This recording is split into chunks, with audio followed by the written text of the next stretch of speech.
Let me start by just acknowledging that uh, we have seen in the last several weeks, last few months, uh, the kinds of epic uh, changes and events in our country that uh, are as profound as anything that I've seen in my lifetime. And I'm now a lot older than planned. I'm going to be 59 soon.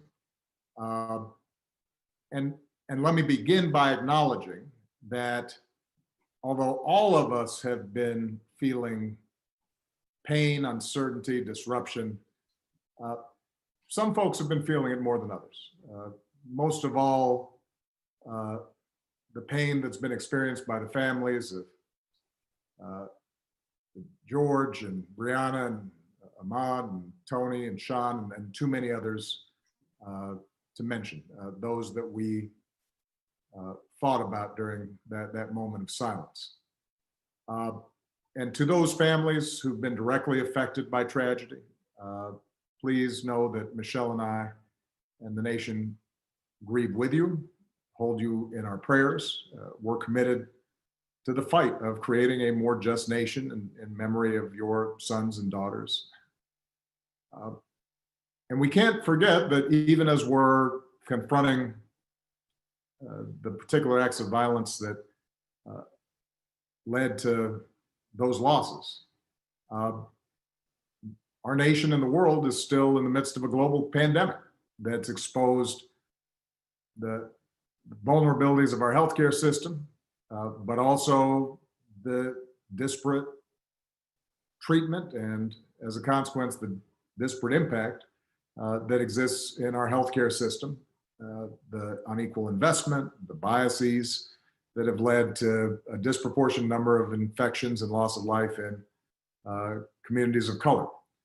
So, in a lot of ways, what has happened over the last several weeks is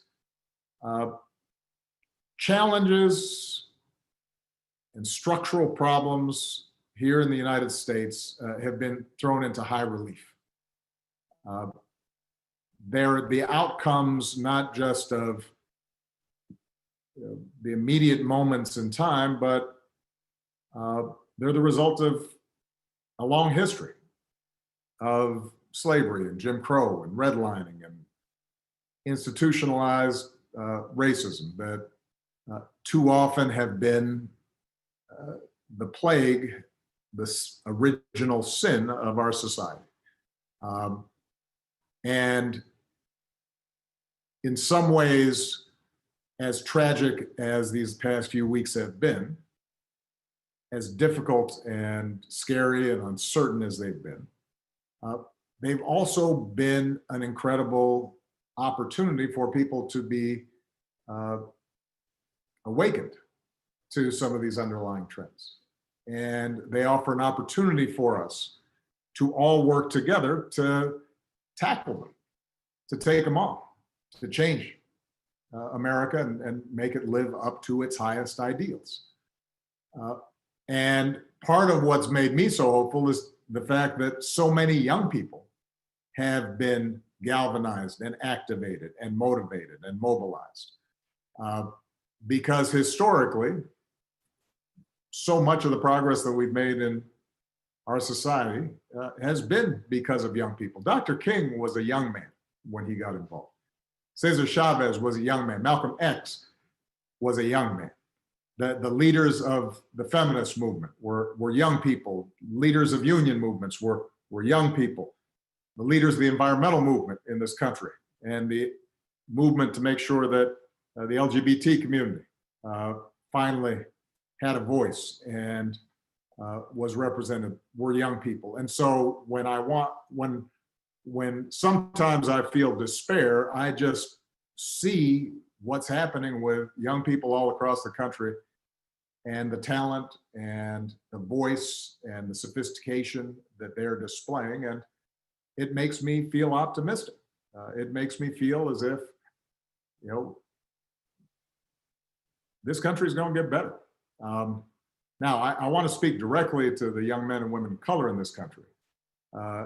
who, as Playon just so eloquently described, have witnessed too much violence and too much death. And too often, some of that violence has come from folks who were supposed to be serving and protecting you. I want you to know that you matter. I want you to know that your lives matter, that your dreams matter. And when I go home and I look at the faces of my daughters, Sasha and Malia, and I look at my nephews and nieces, I see limitless potential that deserves to flourish and thrive. And you should be able to learn and make mistakes and live a life of joy without having to worry about what's going to happen when you walk to the store or go for a jog or are driving down the street or looking at some birds in a park. And so I hope that you also feel hopeful, even as you may feel angry, because you have the power to make things better, and you have helped to make the entire country feel as if this is something that's got to change. You've communicated a sense of urgency that is as powerful and as transformative as anything that I've seen in recent years. I want to acknowledge the folks in law enforcement that share the goals of reimagining policing, because there are folks out there who took the oath to serve your communities and your countries, have a tough job, and I know you're just as outraged about the tragedies in recent weeks as are many of the protesters. And so we're grateful for the vast majority of you who protect and serve. I've been heartened to see those in law enforcement who've recognized, let me march along with these protesters. Let me stand side by side and recognize that I want to be part of the solution. And who've shown restraint and volunteered and engaged and listened, because you're a vital part of the conversation. And change is going to require everybody's participation. Now, when I was in office, as was mentioned, I created a task force on 21st century policing in the wake of the tragic killing of Michael Brown. That task force, which included law enforcement and community leaders and activists, was charged to develop a very specific set of recommendations to strengthen public trust and foster better working relationships between law enforcement and communities that they're supposed to protect, even as they're continuing to promote effective crime reduction. And that report showcased a range of solutions and strategies that were proven and that were based on data and research to improve community policing and collect better data and reporting and identify and do something about implicit bias in how police were trained and reforms to use the force that police deploy in ways that increase safety rather than precipitate tragedy. And that report demonstrated something that's critical for us today. Most of the reforms that are needed to prevent the type of violence and injustices that we've seen take place at the local level. Now, reform has to take place in more than 19,000 American municipalities, more than 18,000 local enforcement jurisdictions. And so as activists and everyday citizens raise their voices, we need to be clear about where change is going to happen and how we can bring about that change. It is mayors and county executives that appoint most police chiefs and negotiate collective bargaining agreements with police unions. And that determines police practices in local communities. It's district attorneys and state's attorneys that decide typically whether or not to investigate and ultimately charge those involved in police misconduct. And those are all elected positions. And in some places, they're police community review boards with the power to monitor police conduct.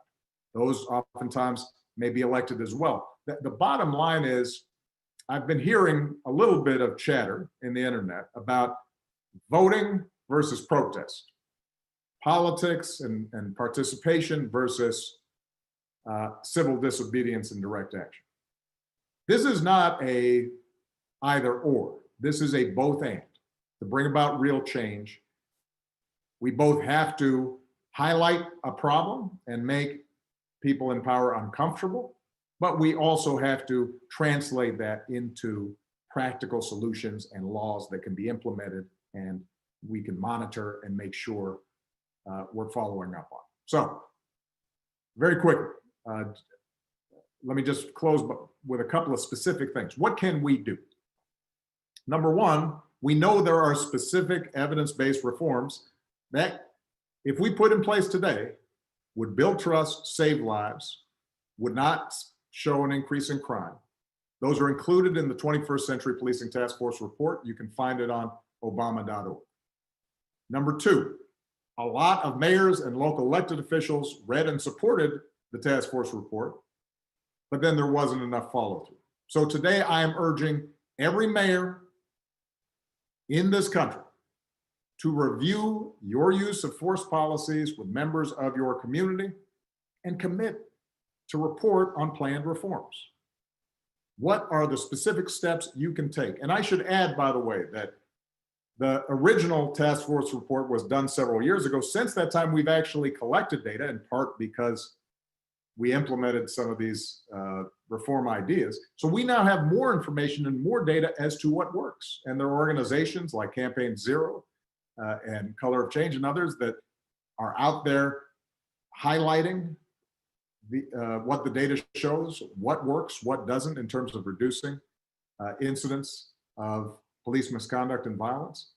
Let's go ahead and start implementing those. So we need mayors, county executives, others who are in positions of power to say, this is a priority. This is a specific response. Number three, every city in this country should be a My Brother's Keeper community, because we have 250 cities, counties, tribal nations who are working to reduce the barriers and expand opportunity for boys and young men of color through programs and policy reforms and public-private partnerships. So go to our website, get working with that, because it can make a difference. And let me just close by saying this. I've heard some people say that you have a pandemic, then you have these protests. This reminds people of the 60s and the chaos and the discord and distrust throughout the country. I have to tell you, although I was very young when you had riots and protests and assassinations and discord back in the 60s, I know enough about that history to say there is something different here. You look at those protests, and that was a far more representative cross-section of America out on the streets, peacefully protesting, and who felt moved to do something because of the injustices that they had seen.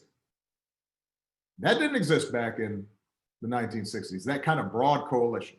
The fact that recent surveys have showed that despite some protests having then been marred by the actions of some, a tiny minority that engaged in violence, that despite, as usual, that got a lot of attention, a lot of focus, despite all that, a majority of Americans still think those protests were justified.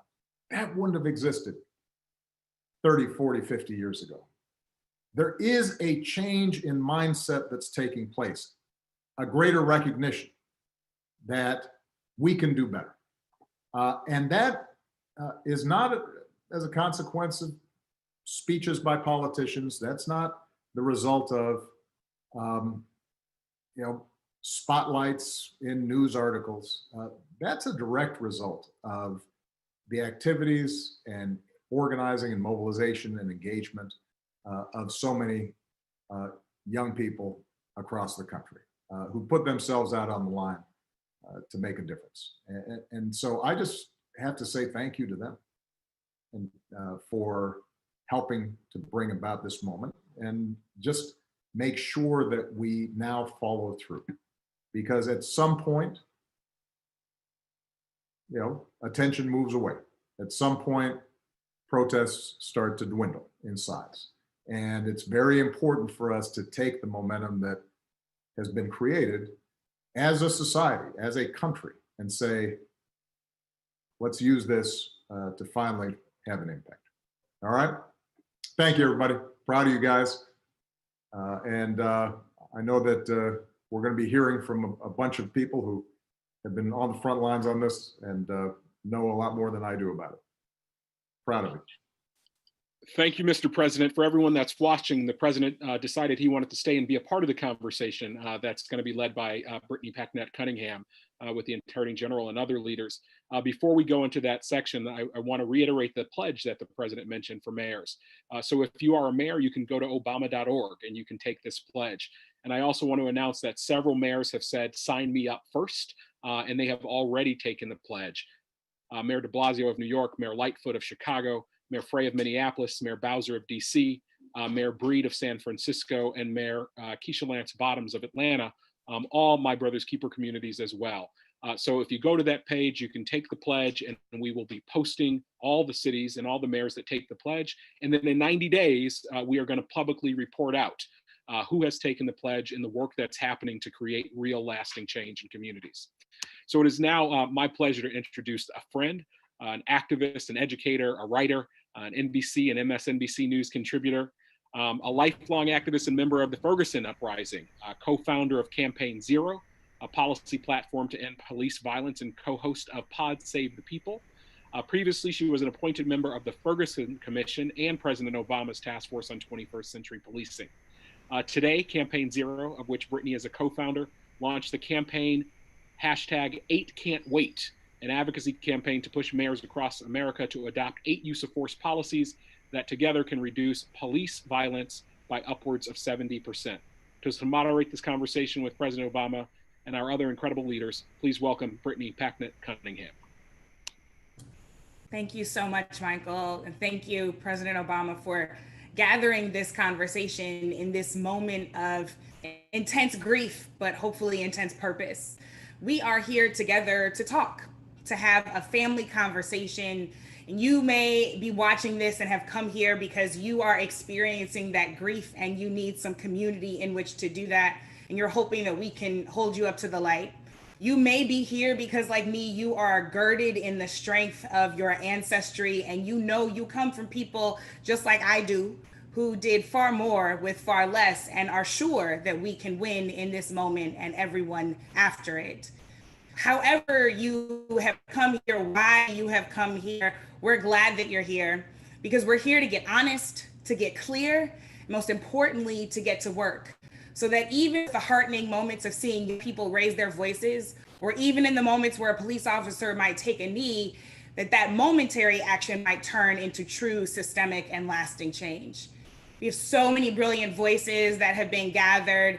And as we listen to these guests, we'll all be able to better understand how we got to this moment and how we seized our own power to get through it. Before we get started, like Michael, I want to make sure to lift up the names of the people who brought us here, because it wasn't just the former president, though we're deeply grateful. It was George Floyd, a father in Minneapolis. It was Breonna Taylor, a life-saving EMT on the front lines in Louisville. It was Sean Reed, a friend and a brother in Indianapolis. It was Tony McDade, a Black trans man who loved life in Tallahassee, Florida. And though it wasn't from an officer's bullet, we are having this conversation, of course, in the shadow of Ahmaud Arbery, a son from Georgia, and Nina Pop and Ayanna Dior, 2 Black trans women who were killed by systemic hatred that comes against intersectionally marginalized people in this country every single day. Frankly, there are too many names to list because, as the president has already said, we have been at this, unfortunately, for a long time. So that means that there is indeed work to do, and now we're going to get to do it. So, Attorney General Holder, I actually want to start with you. I was raised always to be an activist. So frankly, if you ask my mom, this is the only life I've ever known. But I came into the work specifically of fighting against the scourge of police violence as it relates especially to systemic racism in 2014, when Mike Brown was killed in Ferguson, Missouri, just a few minutes from my own home. And you came to Ferguson. And as you know, there were thousands, literally thousands of brave and mighty protesters, just like the ones we're seeing outside right now. Those protests and organizers were on the ground, leading for change and making the entire world pay attention. I want to know what you learned from those grassroots activists. What have you carried from those conversations in Ferguson with you through to the work that you did then and that you're doing now? Yeah, well, it's good to see you again. And thank you, President Obama, for convening us here today. You know, I remember back in 2014, I remember meeting with the president. We were on vacation and talking about whether or not I should go to Ferguson. It was a risky thing. Didn't know exactly how people would react to my presence, but we made the determination that I would go. And I think the thing that struck me the most was there were a few things that really got me. I mean, there were young people who were there and who were unbelievably impressive, who were in a lot of ways directing the actions that you saw on the streets. You saw a community that was in anguish, and there was a commonality with regard to the things that they were concerned about. I was really struck by the fact that people consistently talked about the way in which people of color were unfairly treated by the criminal justice system. And there was a genuine desire by people to make things better. It wasn't all about just complaining. There was a genuine desire to work, to make things better. And I left there actually heartened by what I saw, both in terms of the reaction that I got. People were extremely respectful. And I thought we had good dialogues while I was there.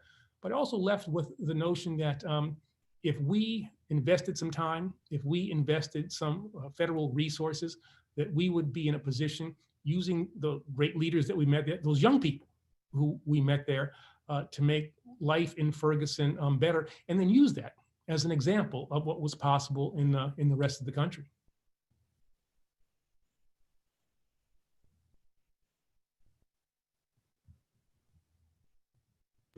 So, as the president reminded us, this is not about an either or question, right? One of my favorite things to remind people, as President Obama has already done, is that this is not about policy or protest. This is about policy and protest. And that we know, as Dr. King and so many others throughout history taught us, is that protest is actually what creates the pressure so that the policy can get passed. Similarly, we are in a long-term game and a short-term game here. That while we are dealing with radical imagination and reimagining what public safety can look like, even beyond police in our communities, we also have to make sure that people are safe now. In your role as Attorney General, you did a lot of that work in addressing people's safety right now. So can you tell us what you learned that was instructive for this moment, particularly as you engaged in pattern and practice investigations and consent decrees if situations like this happened in communities and once we saw the kind of uprisings that we did all over the country when you were still in office? Well, I think one of the key things that people have to understand is that there's not a tension between justice and having fair treatment and public safety. You can keep people safe and also have a better, more equitable criminal justice system. I mean, I'm not going to get too boastful here, but, for the first time in 40 years during the Obama administration, we reduced the number of people who were incarcerated in the federal system and also lowered the crime rate. Again, there is not that tension. You can make things better in terms of community and police relationships and keep people safe at the same time. And so what we tried to do was come up with ways in which we could look at what we thought were the problems in the criminal justice system, and with regard to how policing was done, address those, involve the community in those efforts, engage law enforcement in those efforts, bring them together in forums so that they could get to know each other, understand how difficult it is to be a police officer, understand how communities of color have had to deal with unfair law enforcement practices over the years, bring people together. And it was through that, through those kinds of meetings that we were able to formulate the policies that ultimately led to the 21st century proposals. And then the other things that we did, bringing pattern and practice in investigations, using the power that we had under the civil rights statutes that we were able to enforce. It was for me the highlight of my time as Attorney General. It was to, given the opportunity to get into communities, to affect positive change, to bring and establish relationships between, again, people in law enforcement, people in communities of color. That was, I think, in some ways, what I'm most proud of. And it laid, I think, the foundation for future work. But I would always emphasize this, that young people, that's our audience here today. Young people were critically involved in all of the work that we did, starting at Ferguson and other parts of the country. I want to ask you one more question before I move on to our next speaker. At Campaign Zero, we believe we can live in a world where the police don't kill people. So many of us are really trying to engage in radical imagination to imagine what our communities look like I said, even beyond police, even looking at a moment where we don't even have traditional systems because our communities are so healthy from the ground up. When you think about your most radical dream for what is possible, your most radical imagination for where we can get to as a community and as a people, what is that dream? That's an interesting one. I guess my dream is that we would get to a place where people are judged on their individual deeds, the individual characteristics, and that we don't stereotype people. And that is not only with regard to how we do things in the criminal justice system. I think we make a mistake if we think that the criminal justice system exists separate and apart from the greater society. The issues that we face in the criminal justice system, inappropriate uses of force, implicit bias, whole range of things, those grow out of the same kinds of problems that we see in the larger society. And so we've got to deal with problems, that more systemically, more society-wide, if we want to actually deal and be effective in bringing about needed change with regard to the criminal justice system. So, I would hope that we get to a place where, discrimination is no longer a factor in the lives of people of color.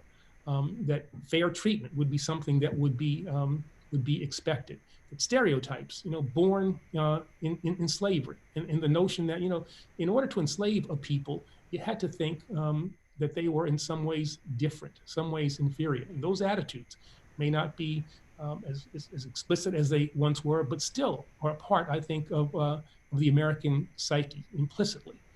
And radical change, I'd like to erase those feelings and base policy on on real world experiences, on the reality of the people of this nation, as opposed to the perceptions of them, the stereotypes of them. What I hear you is saying is that being able to live, being able to breathe, not having anyone's foot on your neck is not actually a radical idea at all, that it is what everybody is owed. Thank you so much, Attorney General Holder, for joining us. I want to move now to Philippe Cunningham, who is a councilman from the city of Minneapolis, where so much of this is centered. Minneapolis is really ground zero in so many ways, as it was home to George Floyd and his family. Philippe, I have so many questions for you, but first I want to know how you're doing and what is happening on the ground in Minneapolis. I see here on the Zoom call my friend Deion Jones, who is peacefully protesting in Los Angeles when he was hit with the rubber bullet. And we've seen so many images of that kind of unnecessary confrontation, and a lot of them, unfortunately, are coming from Minneapolis. So how is home? How is the home team doing? And what do we outside of Minneapolis need to understand about what's going on the ground? Yes, well, thank you so much for having me. Thank you for that question. I too just want to start off with naming that I'm here today because of the strength of my ancestors and elders who came before me fighting the fight to make my existence and work as an elected official possible. So on the ground in Minneapolis, folks are mobilizing on a scale we've never seen before, and a diverse coalition, a very diverse coalition of folks is emerging demanding justice, not only for George Floyd, but justice in how the city of Minneapolis protects its residents. What we are seeing right now from folks on the ground in Minneapolis and across the country is generations of trauma and rage at the violence bestowed on the Black community and the disinvestment of the Black community by the state at every single level of government.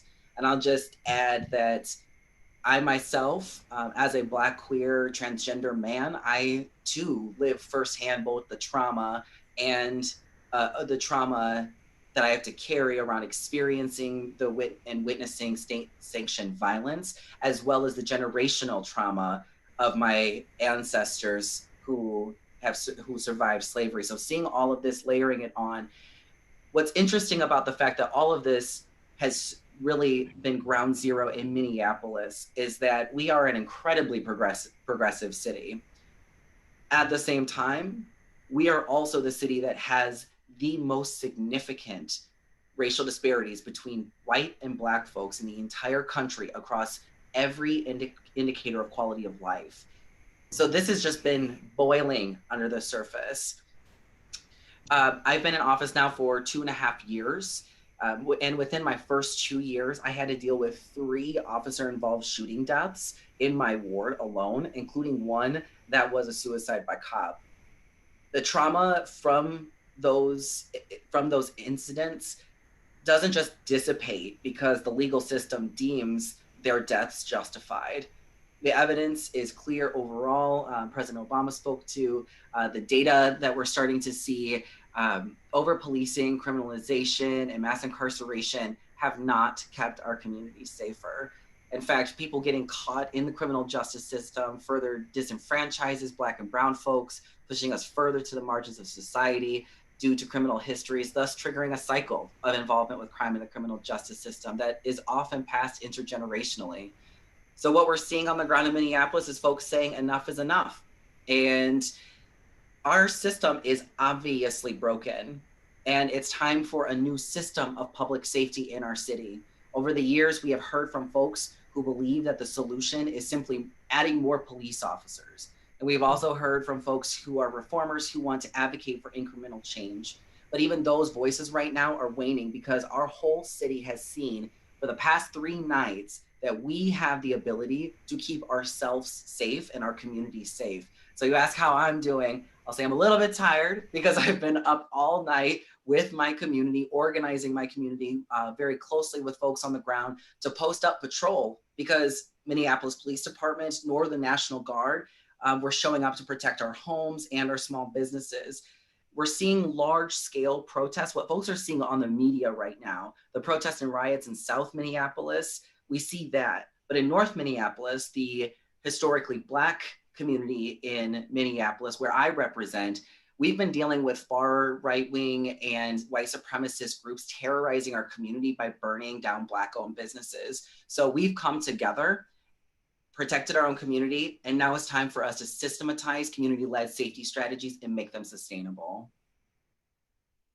For so much that you said, and couldn't agree with you more on all of it. I want to hold space for the intersections of your identities and the ways that systems particularly impact you and other folks in your community, because that's such a critical part of the conversation and we cannot allow it to be erased. Secondly, I want to acknowledge and agree with everything that you said about the fact that we save us and we can continue to save us, that we can actually, as I've been saying, imagine this beyond our traditional systems and figure out how we protect one another and how we build up strong communities from the ground up, because we are more than capable no matter what anyone else says. So that's actually what I really want to ask you about, because as an elected official, you are playing a role in a traditional system, but you're also having radical imagination about what's possible. We know that budgets are moral documents, and we know that as we see some cities investing more in policing, they are divesting from housing and jobs and the things that keep people well and keep their needs met. So how are you thinking about the demands that are coming directly from grassroots activists and enacting the most imaginative and bold, even though, as we said earlier, they should just be the things that people receive? How are you thinking about enacting those things, and where does Minneapolis have to go to ensure that everybody there is not just living in a liberal city, but that they're living in an equitable city? That's right. Thank you for framing it that way. So when I talk about the work that needs to be done, what we have seen is that a lot of reform efforts that have been implemented, we had tremendous leadership from our former mayor, Minneapolis Mayor Betsy Hodges, who came into office unabashedly demanding major overhauls in the Minneapolis Police Department. She appointed the first woman police chief, who is also Native, and the first out LGBT police chief. Every officer was trained in procedural justice and anti-bias training. A community engagement team was created. Then she appointed our city's first Black police chief, Chief Arredondo, whose vision for what's possible for policing is inspiring and what we would all like to see for policing. But even with all of that work, many officers have been in all but open revolt against these efforts, with their grievances being aired by the Police Federation. So when we take a step back and look at the big picture about what does it mean to keep our community safe, we have to be thinking about it from a different frame, a different paradigm. We know that the system of policing is rooted, it's founded on and rooted in white supremacy and a history of slave catching. And so as we're trying to do this work of reforming police culture and the institution of policing overall, we have to get serious about investing in new alternative systems of public safety that are rooted in justice and our community. We have a paradigm for this. It's the public health approach to public safety. So thinking about violence as a disease that spreads, as a contagious disease, it spreads interpersonally and it spreads intergenerationally. And so there are evidence-based strategies. We in Minneapolis have been working very closely with John Jay College, as well as their National Network for Safe Communities, as well as Cities United. We've all been working together to really institutionalize this opportunity. I have been a tireless advocate for violence prevention and intervention efforts. We created in late 2018, the Office of Violence Prevention through city ordinance. So now it can't be taken away. We institutionalized a new system, but that only goes so far. We need money to go into that. And that's where the budget as a moral document comes in.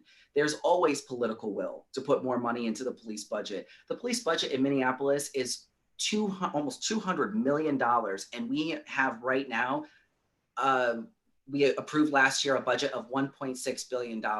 They take up a huge chunk. I had to fight relentlessly to get $50,000 for a domestic violence intervention program strategy for us to implement, despite the fact that in Minneapolis, the #1 reason for 911 initiated police calls for service is because of domestic assault. We are not successfully getting to the roots of these issues. So having a systemic, institutionalized, new approach to public safety that is community-led, that invests in community with the prevention and intervention, as well as thinking big, even moving further upstream, thinking about housing, jobs, employment, training, education, thinking about all of that. That is what true comprehensive public safety is. And we have to start thinking about what does it look like to have a future without police? What would it look like for us to not need police, and then work backwards from there? I used to be a teacher, so backwards planning from everything that is possible is my jam. That's my favorite thing to do. And I'm so glad that you really helped root us in the concept of, again, radical imagination and then action toward that. So obviously there are things that have to happen in the short term. There are policies that have to change. There are investments that have to be made as you move toward those long-term goals. But I really want to, as I close with you, ask you, what should we all be understanding, those of us who do not live in Minneapolis, about what the grassroots demands are as we are making our voices heard and attempting to be supportive of what is happening on the ground there? What should we be lifting up in the short term, the long term, and everything in between to get to that place of, as you said, comprehensive community safety that has to include not just policy, but culture and investment? That's right. Well, first I'll just say I too was a teacher. I was a special education teacher on the south side of Chicago. So the backwards planning is a good thing, right? So what we really need in terms of support in Minneapolis is we just need for folks to keep an eye on us and to be able to hold us accountable, because there is some real momentum here. Like I said, we've heard, since I've been in office, I've heard from so many folks who are just like, the way we solve this problem is by just adding more police. If we just add more police, that will solve the problem. Or if we implement these specific reforms body cams, diversifying the police department, anti-bias training, those sort of reforms, then we'll see the outcomes. But we really need to dig even deeper into it. And what we're seeing is a groundswell of demands for the city of Minneapolis to defund the police. That's what we're seeing right now. These folks are the ones who are transformation oriented. And so in Minneapolis, the public and political will right now are very concentrated at this point in transformational change. And things have also changed in that who is in elected office here. I'm actually not the only Black trans person on Minneapolis City Council. A lot of folks don't realize that. My sister, Council Vice President Andrea Jenkins, is also on the Minneapolis City Council, and she's a powerhouse. Activists and organizers have allies with the same vision for equity and justice who are in office now. So that really opens the possibility when we all work together. So I would say that we're starting to dive into it. The state's Minnesota Department of Human Rights has opened an investigation into the police department for the last 10 years for systemic racial discrimination. So I would say what we need right now is for folks outside of Minneapolis to keep an eye on what's going on, and also to invest in the folks, the organizations who are on the ground, who have been doing this work for years and years, and to also push folks on the ground here, communities, to make their voices heard. That is one of the biggest things, is that I hear the most from the folks who just simply want more police. I have been labeled soft on crime because of the fact that I advocate for a comprehensive approach to public safety. So we need folks who believe in transformational change and what community safety can look like and how to get there. We need for folks' voices to be heard. We've already begun to see the seeds of so much of that transformation right there in your hometown due to leadership of yours and so many others. We saw the first Black woman student body president at the University of Minnesota get them to stop contracting with the police force there. We saw that the public schools there followed suit. And from former teacher to former teacher, I'm always like, yes, it's about time that we actually make schools safe for all young people. And that doesn't need to include police. So thank you so much, not just for this conversation, but for your continued courage and action in the role that you're playing.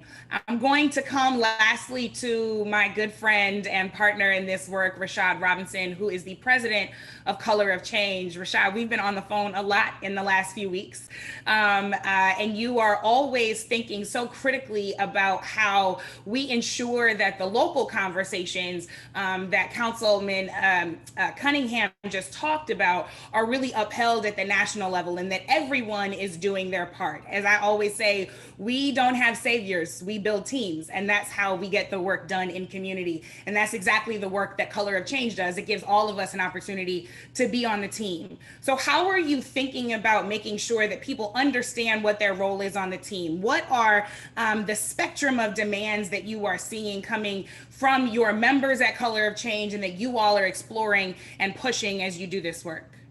Well, thank you. First of all, thank you, Brittany, for that question. Thank you, President Obama and Attorney General Holder. And it's actually great to be on this conversation and to be back doing work with my brother's keeper. What I will say is a couple of things. You know, over the last 8 months, just alone, over 5 million people have taken action with Color of Change, raising their voices online, signing petitions, making phone calls, showing up to rallies. And that's important, right? Because what we want to be able to do is translate the presence of this moment into the ability to actually change the rules.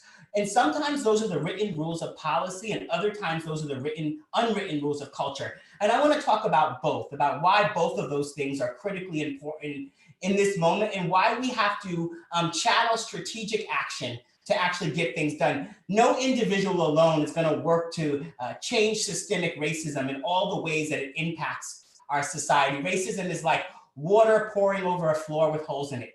It will find the cracks. And so we constantly need to figure out how are we shoring up the systems that will have cracks in them and building new systems for the future. And so on the written rule side, we are very much focused on how do you give people in that moment something clear to do, pushing for justice when justice needs to be served, but recognizing that we've got to move people up a ladder of engagement, because none of the families simply want justice for their own family. They recognize that the long-term rules need to change. And when it comes to policing, there is so much that happens at the local level that we have to pay attention to. The other speakers talked about it. And so we need to be focusing that energy on local policy, pushing to change local practice. And the difference between policy and practice is sometimes we change the laws, but we also have to change the people who implement those laws. And then we think about the work at the federal level.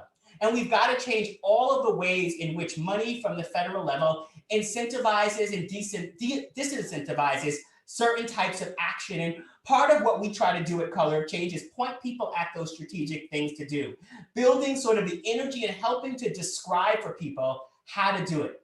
You know, a couple of years ago, in the height of the work to challenge police violence, we came up against district attorneys and state's attorneys that we simply did not have the ability to move. We would show up, it didn't matter if we had 10 petitions or 10,000 petitions or 100,000 petitions. They were not nervous about disappointing our community. And so we recognized we had to help the community better understand the role of district attorneys. We had to build more energy because district attorneys could operate without public pressure. These are executive level positions that can have a large amount, the sort of most powerful actors in the criminal justice space. So we built the only searchable national database of prosecutors in the country called winningjustice.org. We worked with folks in Hollywood like Common to develop an animated video that describes the role of district attorneys for everyday people so people can understand how district attorneys operate. We worked across the movement to get folks from big organizations to local grassroots organizations aligned around 6 clear demands that we could take to get people talking about treating kids as kids, reducing and ending the use of money bail, increasing transparency. All of these things are critically important to sort of winning justice long-term, right? We have to change the role of prosecutors, and we have to change what the public expects from prosecutors. We have to change the way that the public thinks about criminal justice. And that kind of leads me to the cultural conversation. Because for the last 20 years, basically, kind of with a couple of blips here and there, violent crime has steadily went down in our country. But according to Pew and everyone else, Americans think that violent crime is going up. And so we have a deep gap between perception and reality.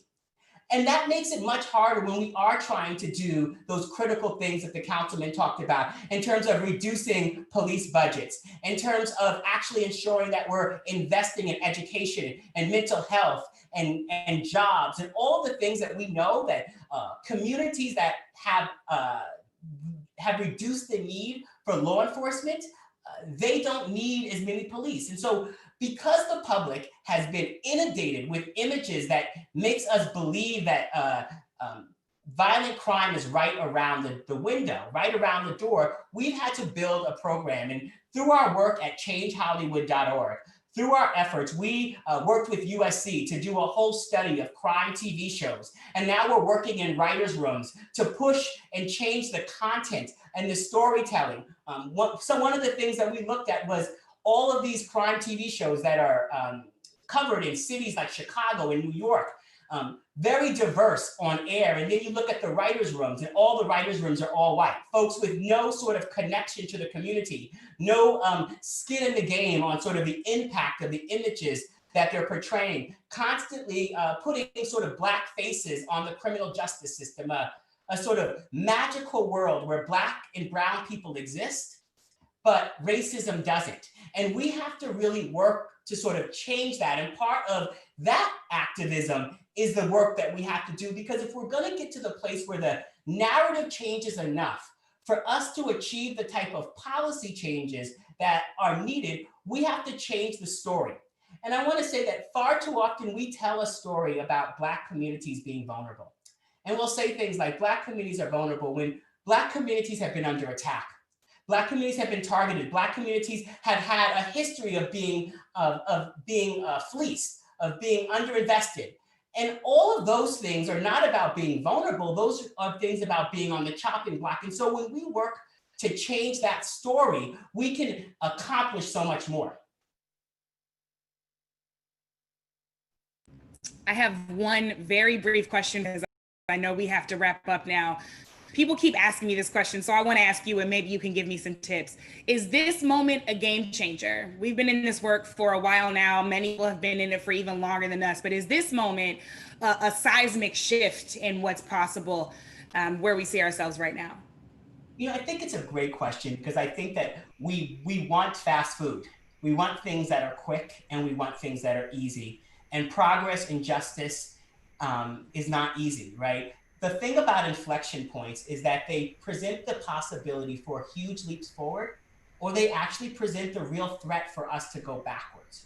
And I think what we all have to recognize is that a lot of things actually have changed over the last several years. White people in a Starbucks take out their cell phone and are filming a police interaction that they don't actually, that they recognize is wrong because a movement has built the sort of mental model to train them. A major financial company, when they create consequences for an employee that does something racist in a park, uses the word racism in their statement in a way that we probably wouldn't have imagined them doing. That doesn't mean we give institutions too much credit, but we recognize what we have won along the way and the way in which we have shifted what our demands can be. We've shifted what can be possible. And so I want folks to think that we have been the game changer. The game has continued to change. And the deep level of pushback that we can continue to get from forces is an absolute result of the power that our movement is building. Make no mistake, it doesn't mean that progress is a straight line. But I want folks who are coming into this movement to not come into this movement thinking that they've got to fix a movement, but that they've got to put on their armor and join us. They've got to follow the institutions that have been driving and making so much change. And then they've got to add their creativity and their interest to what we are doing. But we have been winning. And so much of the reaction to what we are seeing is a result of the progress that I believe we are making. Precisely. The pushback wouldn't be so great if the progress wasn't real. We are the game changer. Rashad, thank you so much. We've heard in this conversation that social change work, changing our communities, having the kind of world we deserve, it's hard work, but it is absolutely necessary work. And we have to be brave enough to imagine what is possible and then go work for it and not just dream it. And we also have to be incisive enough to make sure that people are safe and whole and healthy now. Look, Black people deserve to live because we are human. And Black people deserve much more from America for lots of reasons, but in part because we often save it from itself. We know for sure that we don't just deserve to survive, we deserve to thrive. That means we need justice. And as Dr. Cornel West says, justice is what love looks like in public. So let's go make sure that love is living out loud in public. Mr. President, I see your face. I've seen that face many times before in our meetings. I know you are itching to ask a question. So I will close and hand it off to you. Well, listen, I've just been enjoying hearing all the wisdom that's been spread by so many others. I want to first of all give Eric Holder his props as Attorney General. He rebuilt a civil rights division within the Justice Department and was consistently on the ground, working with communities, listening to communities, and coming up with practical solutions to try to make things better. And I couldn't be prouder of him. Blown away by Philippe and all the good work that he's doing. Rashad has been a consistent warrior for change. He was part of the conversations we had after Ferguson. And Brittany, I think you're all that. So as I listen, I am feeling once again inspired. And what has particularly inspired me is the degree to which folks are thinking strategically, practically, at a very detailed level about where are the places where you can make change and what are the practical solutions backed up by research, backed up by data, backed up by experience that allows us to create a set of communities that are safe and just, safe and fair, safe and non-discriminatory, and that is possible. And I think that one of the things that has been raised is the fact that we don't have the capacity to eradicate 400 years of racism in one fell swoop. So if we think that this is a seismic shift, I hope people don't feel like, well, nothing's going to happen once we figure this out. As I've been known to quote Dr. King, I've said frequently, the arc of the moral universe is long, but it bends towards justice. We bend it. All of you have bent it over the last 4, 5, 6, 10 years. And we are seeing the fruits of those labors in the degree of awareness that is out there. Look, think about some of the people who have unequivocally spoken out against what happened in Minneapolis. I mean, you have, I just saw Jim Harbaugh, sorry, I know we got, the Ohio State contingent here, but you got Jim Harbaugh, the coach of Michigan football, marching today. That's not something that was happening 5, 6 years ago, although Jim, I know, and he's been on the right side of this issue for quite some time. You have unlikely participants because all of you have worked so hard to raise awareness. That's the progress that has been made. It doesn't mean everything's been solved. The only question I think maybe might be worthwhile for me to throw out there, even though I've read enough of the literature to have a pretty good sense of what the answer is going to be. Brittany, you mentioned that Campaign Zero has put forward 8 Can't Wait. We've talked about the 21st Century Task Force report. It'd be useful maybe to just tick off very quickly. What are the 8 things that are the 8 that Campaign Zero is promoting?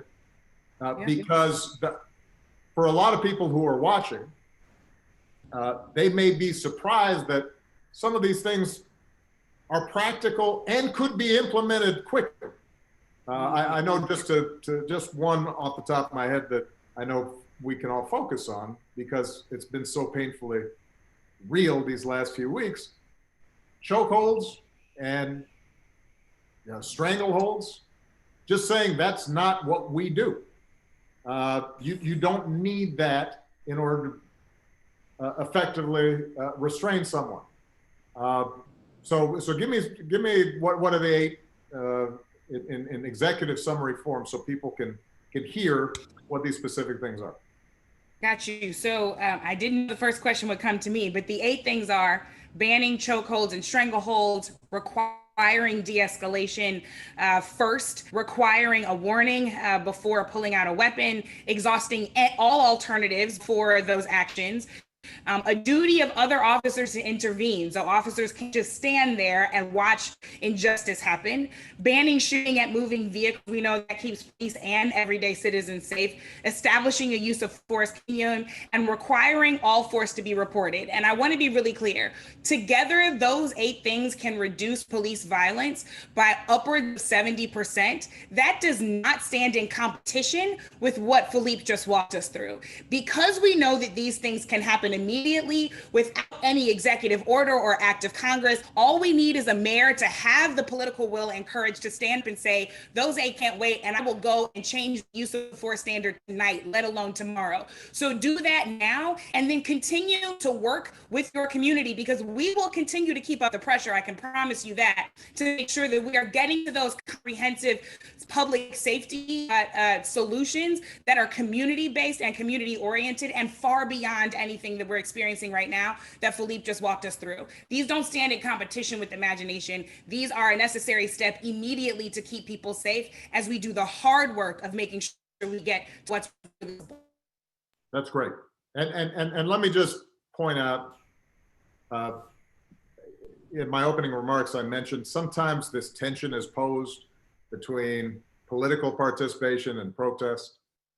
Philippe's an example of why you have to participate politically, because if you are on the streets protesting and making demands, having somebody on the city council who can follow up and respond and advocate and deal with pushback and is in the room when budgets are made and is, you know, advising mayors on how they're going to negotiate the next collective bargaining contract with the police union. You need those folks in order to ultimately deliver the goods. And I'm constantly mindful of the fact that this is not an either or thing. And there's so many ways, all of which are necessary to make a difference. When Rashad talked about the cultural element of this, Dr. King, this may be apocryphal, but I think somebody mentioned to him, just having an anti-discrimination bill, an anti-lynching bill, that's not going to change hearts and minds. He says, no, it won't, but it'll maybe stop me from getting lynched. And that's important too. Now, so laws are important. On the other hand, the narrative and the stories and telling people, here, see me, I'm human, here's my pain. This is somebody's son, this is somebody's uncle.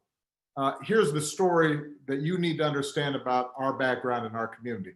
How do we break down stereotypes, as Eric Holder eloquently talked about? That's the work of a lot of people. So some are going to be on the streets protesting. Some are going to be running for office. Some are going to be writing. During this week, I picked up and reread The Fire Next Time. It is frightening to notice how James Baldwin can lay out a reality 50 years ago that sounds like it was written yesterday. And that's activism, that's work, that's participation. So I worry sometimes that, as we debate strategies, people start thinking there's one way of doing things. We all have a role to play, we all have a part. The more specific we are, practical, in the short term, as well as visionary in the long term, the better off we're going to be. But with that, I'm going to be quiet because you don't need to hear from more old head stuff. But I just want to say how much I appreciate all of you. And Michael, I'm assuming that the conversation is going to continue. Yes, sir. Let me go ahead and jump in and thank Brittany for the masterful moderation and for all the wisdom and hard work that was on display. I'm now going to turn it over to our Deputy Director for Network and Partnerships at My Brother's Keeper Alliance, Nicole Fields, who's going to take a couple questions from our MBK communities. So not everyone watching has an opportunity to ask questions, but our MBK communities do. So that's another reason you should become an MBK community. So Nicole is going to pose a couple questions, but we will get you out of here by 6:30, everyone. We realize that we've been on for a while, but we will be sending resources afterwards. We've also created a Google group so we can continue this conversation there as well. So Nicole, let me bring you on to field those questions. Thank you, Michael. Thank you, Brittany. Thank you, President Obama. Really powerful conversation, tons of great questions. As Michael mentioned, we can continue this conversation. So if we don't get to your question, do not worry. We can continue this conversation in our Google group. I'm gonna take the first question from our young people. Playon Patrick asks, this question is directed at Councilman Cunningham. How have the media's portrayal of frequent violent riots in Minneapolis affected your efforts to promote the work of protesters, activists, and elected officials pushing towards a self-sustaining public safety system? Yes, thank you for that question, Playon, excuse me. So the media's portrayal of hyper-focusing on the violent protests or the violence and the rioting happening during the protest really pulls away from what is actually happening. The real story of the trauma and the pain and the reason why folks are out on the ground doing the work, why we are traumatized as a community, why we are doing this work together. So the media is looking for a sensational story, and talking about the public health approach to public safety is not that sexy. So it's easier to be able to pick what's happening right now, make that newsworthy. And so what it does is it's distracting. It's distracting from the voice of the folks who are on the community, who have demands, who have a clear vision. It's distracting, it's pulling away from their voice and centering them. The folks who have been on the ground nonstop for years, some folks in their cases for decades. And so I want to make sure that I've been all over the media. I've been fortunate that folks have been reaching out all over the world, and I keep hammering home. Everybody wants to talk about the riots and the violence and everything that's happening, but I always redirect it back to it is possible for us to build alternative systems to public safety outside of policing. It requires political will, it requires investment, and we are already doing it and it works. And so trying to constantly bring it back to that is really what I think it's important, that we have messengers who have the platforms, the bully pulpits, as we say in politics, have those platforms to be able to speak that. We have to keep pushing it and not let media distract us from really the point, which is justice. Thank you, Councilmember. Great, well said. The next question actually was asked, a few folks asked the same exact question, and I think any one of our panelists can take this. What advice can you give to mayors to honor protesters' demands for more police accountability and less brutal and racist practices while supporting their police force and maintaining broad public confidence? Folks have been asking, how do we change these accountability measures while also confronting police unions who have invested in our elected officials? I'm going to take a stab at something just because I think it's illustrative. It doesn't answer the entire question. When I was in the state legislature back in Illinois, we passed one of the first, if not the first, laws dealing with racial profiling in traffic stops. And there was no way to get that passed without support of the FOP, the Fraternal Order of Police, the primary organization of the police unions. And the argument I was able to make to them was that police officers are going to be safer if there is greater trust and less tension, that they will be able to do their jobs better if they have data that has been collected, that is clear, and police chiefs are going to be able to manage their forces more effectively. They will be less distracted by things that don't require an armed response, and they can refocus attention in ways that are good for them as well as the community. And it took a long time to make that argument. And I'm sure that there are rank and file members who didn't believe it. But in fact, after we passed it, we started being able to collect data on that issue. And we were able to get them to go along. Now, how responsive the police union is going to be in any circumstance, it's going to go city by city. And it's not easy. But I guess the point I am making, and Eric Holder, if he's still on, may want to chime in on this. I do think there is police leadership that recognizes the need for change. But changing culture is hard. And sometimes the dynamics within the unions themselves are difficult. And, and sometimes there's that sense of we need to close ranks even though we know some things are messed up. And so finding ways to listen and recognize that they have a tough job, but also then insist that this is what we need to do. We're going to do it. We'll work with you to figure out how to do it. So when Brittany talked about the 8 can't wait, you should have a dialogue to find out what specific things are a problem with not having to choke somebody, particularly when they're already in handcuffs. What is it that you think is a problem? When you force people to articulate what it is that they object to with reasonable demands of the sort that have been outlined, a lot of times they come up empty. But you have to engage in that conversation. And I think that it's possible to get that done. At the end of the day, though, if you don't have the political pressure to do it, they will resist. Just because the status quo always resists without some pressure. And that's why it's so important, both for the protests and for the follow-up that people like Councilman Cunningham can apply. Great. Thank you, President Obama. Next question, I'm going to take 2 more.